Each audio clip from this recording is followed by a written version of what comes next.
Hello दोस्तों, कैसे हैं आप सब। और सेमेस्टर 5 में आ चुके हैं, सेमेस्टर 4 का एग्ज़ाम दे दिए।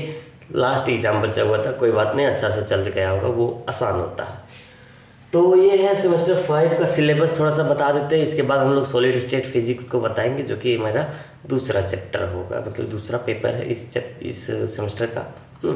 तो देखो भाई, इसमें आएगा आपको कोर, CORE कोर करके 2 पेपर रहेगा, और 2 पेपर रहेगा DSE करके।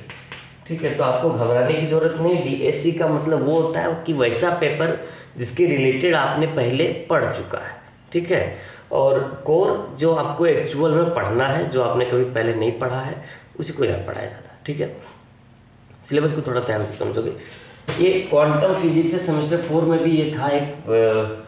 एक तो था इसका क्वांटम फिजिक्स का एक पेपर था, सेमेस्टर 4 में शायद पेपर 9 था, जिसमें आपने पढ़ा होगा श्रोडिंगर इक्वेशंस, और ये Schrodinger time dependent equation, Schrodinger time independent equation, और ये पॉली एक्सक्लूजन प्रिंसिपल पढ़ा होगा।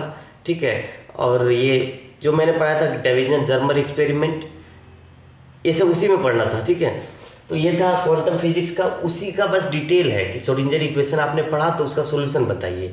ठीक है, आपने श्रोडिंगर टाइम इंडिपेंडेंट और इंडिपेंडेंट इक्वेशन का सॉल्यूशन बताइए। ठीक है, तो ये सब बातें हो गई किसकी, क्वांटम फिजिक्स की। ठीक है, तो अब हम बात करेंगे दूसरा सॉलिड स्टेट फिजिक्स, इसके बारे में आपने अभी तक नहीं पढ़ा है। कहाँ? 11th क्लास में। 11th क्लास का जो केमिस्ट्री था, केमिस्ट्री में आपने सॉलिड स्टेट के बारे में पढ़ा होगा।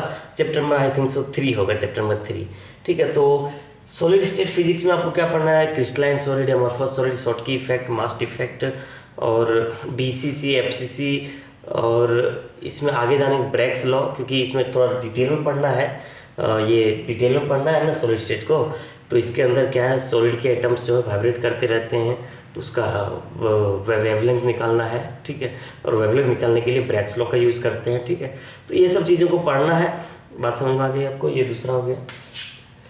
तीसरी की बात करें तो physics of device and instrument. ये पेपर का नाम बहुत लंबा है भाई, physics of device and instruments, मतलब फिजिक्स किसका, किसी डिवाइस का, और इंस्ट्रूमेंट का। सबसे आसान फिजिक्स मुझे यही लगता है, बहुत मज़ा लगता है ये वाला चैप्टर पढ़ने में, मतलब इतना मज़ा कि कहा नहीं जाए।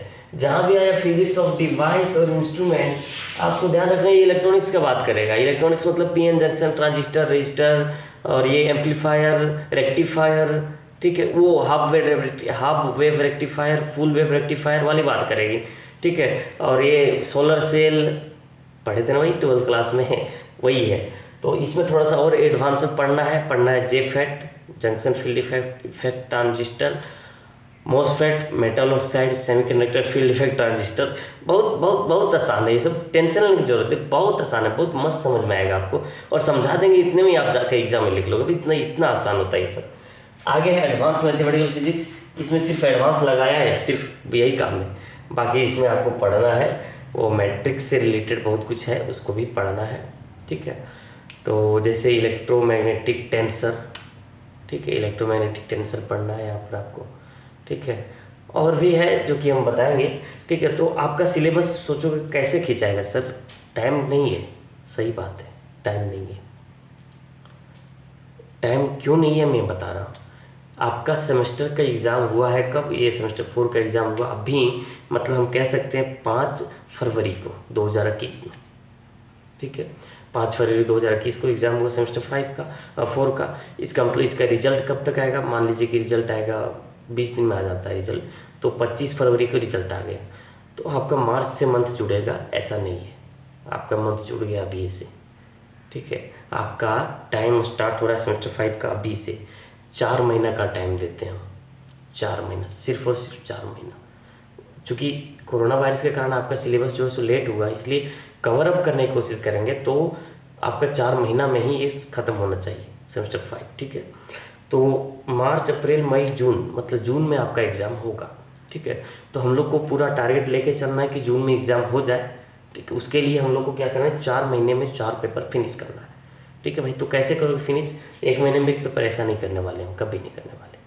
हम जब भी चलेंगे 2 पेपर को लेकर के चलेंगे। तो अभी जो है सो हम क्वांटम फिजिक्स को छोड़ते हैं, क्योंकि इसको थोड़ा सा वेट करते हैं।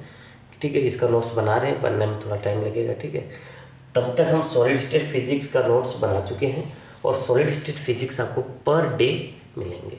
और मेरे व्हाट्सएप नंबर पर ज़रूर जुड़ जाइएगा आप, अगर आप नहीं जुड़े हैं तो, क्योंकि नोट्स हम वहाँ प्रोवाइड करते हैं। वहाँ नोट्स प्रोवाइड करने के बाद हम ड्राइव में अपलोड करके लिंक इस वीडियो के डिस्क्रिप्शन में देते हैं, ठीक है। तो बच्चों आज हम लोग स्टार्ट करें, बच्चों नहीं दोस्तों जो भी आप, आज हम लोग स्टार्ट करें सॉलिड स्टेट फिजिक्स। इसमें आपको सबसे पहले क्या जानना पड़ेगा कि सॉलिड स्टेट फिजिक्स पढ़ते क्यों हैं, दूसरी बात सॉलिड स्टेट फिजिक्स होता आखिर क्या है, और ये सॉलिड जो है वो बनता कहाँ से है, ठीक है। तो हम इसको मिटाते हैं।